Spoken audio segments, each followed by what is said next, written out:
এই যে শাপলাটা বাছা হয়ে গেছে, এখন কেটে নেব।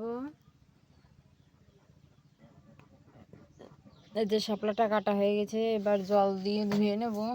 এই যে জল দিচ্ছি, জল দিয়ে শাপলাটাকে ভালো করে ধুয়ে নেব। এই শাপলাটা হচ্ছে চিংড়ি মাছ দিয়ে, এই যে চিংড়ির ভুসো দিয়ে ভাজবো।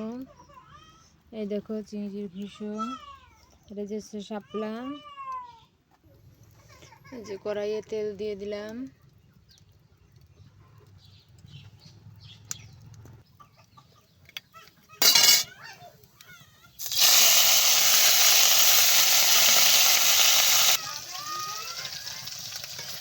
এই দেখো চিংড়ি মাছ দেওয়া গেছে, লবণ হলুদ দিয়ে চিংড়ি মাছটা ভেজে নেব, ভালো করে ভেজে নেব।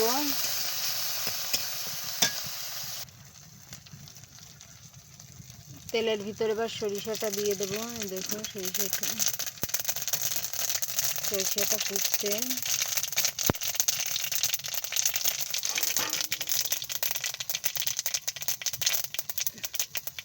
ওটা শেষ হয়ে গেছে, এবার এই যে শাপলাটা দিয়ে দেবো,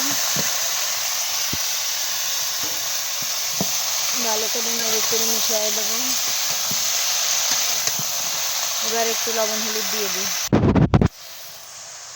লবণ হলুদ দেওয়া গেছে, ভালো করে মিশিয়ে দেবো।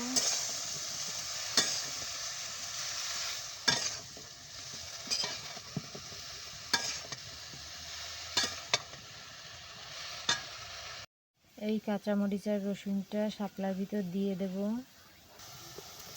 এই যে শাপলা ভাজা হচ্ছে, এই দেখো রসুন আর কাঁচামরিচ।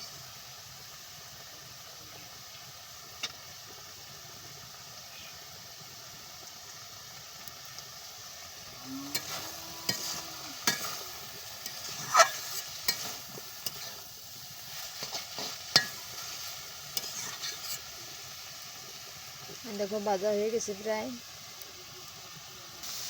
শাপলাটা ভাজা হয়ে গেছে, এখন আমি নামিয়ে নিচ্ছি। এই যে শাপলাটা ভাজা হয়ে গেছে, দেখো কি সুন্দর দেখাচ্ছে, খেতেও খুব মজা হবে গরম গরম ভাতের সাথে। টাটা বাই বাই, আজকে এই পর্যন্ত।